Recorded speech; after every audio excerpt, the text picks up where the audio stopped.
కరీంనగర్, ఆదిలాబాద్, నిజామాబాద్, మెదక్ పట్టభద్రులు, ఉపాధ్యాయ నియోజకవర్గాల ఎమ్మెల్సీ ఎన్నికల ఓట్ల లెక్కింపు ఉదయం 8 గంటల నుంచి కరీంనగర్లో ప్రారంభం కానుంది.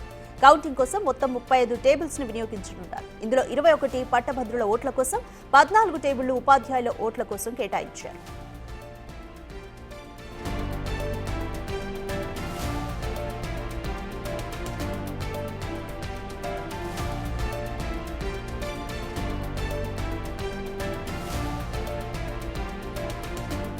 రైట్, కరీంనగర్ లో కౌంటింగ్ కి సంబంధించి ఎటువంటి ఏర్పాట్లు చేశారో మా ప్రతినిధి శ్రీనివాస్ అందిస్తారు. శ్రీనివాస్, కరీంనగర్ లో అధికారులు ఎటువంటి భద్రత ఏర్పాట్లు చేశారో, అలాగే కౌంటింగ్ కి సంబంధించి ఎంతమంది సిబ్బంది పాల్గొనబోతున్నారు?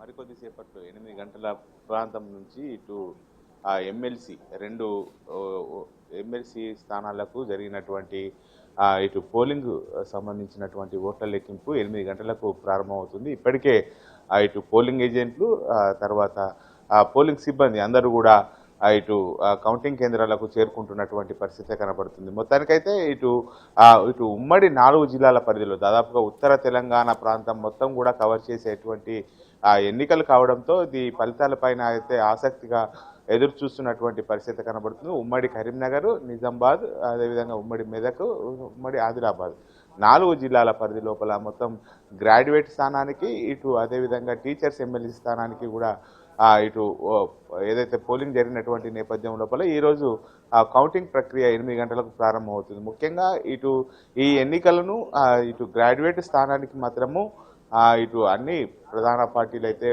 ఇటు ఏదైతే ప్రతిష్టాత్మకంగా తీసుకున్నటువంటి పరిస్థితి. ముఖ్యంగా ఇటు అధికార పార్టీ కాంగ్రెస్, బీజేపీల మధ్యనే ప్రధాన పోటీ గ్రాడ్యుయేట్ స్థానానికి అయితే పోటీ నెలకొన్నటువంటి పరిస్థితి కనబడుతుంది. అదేవిధంగా టీచర్స్ ఎమ్మెల్యే స్థానానికి మాత్రము ఇటు ప్రధాన పార్టీలు ఎవరూ లేకపోవడంతో కేవలం ఒక బీజేపీ మాత్రమే ఈ పోటీలో ఉన్నటువంటి పరిస్థితి కనబడుతుంది. మొత్తానికైతే పెద్ద ఎత్తున కూడా ఇటు గ్రాడ్యుయేట్స్, టీచర్స్ ఇటు పోలింగ్ లోపల పాల్గొన్నటువంటి పరిస్థితి కనబడుతుంది. మొత్తం గ్రాడ్యుయేట్కు సంబంధించి అయితే 2,50,106 మంది తమ ఓటు హక్కును వినియోగించుకున్నారు. అదేవిధంగా టీచర్స్ ఎమ్మెల్సీ స్థానానికి ఇటు అభ్యర్థులు అయితే 24,895 మంది ఓటర్లు తమ ఓటు హక్కును వినియోగించుకోవడం జరిగింది. ఈ నేపథ్యం లోపల ఈ విధంగా మొత్తం కూడా ఇది మిగతా వాటితో పోల్చుకున్నట్లయితే డిఫరెంట్గా ఉండడం జరుగుతుంది. ఎందుకంటే మొదటి ప్రాధాన్యత, రెండవ ప్రాధాన్యత, మూడవ ప్రాధాన్యత, నాలుగవ ప్రాధాన్యత ఒక ఓటరు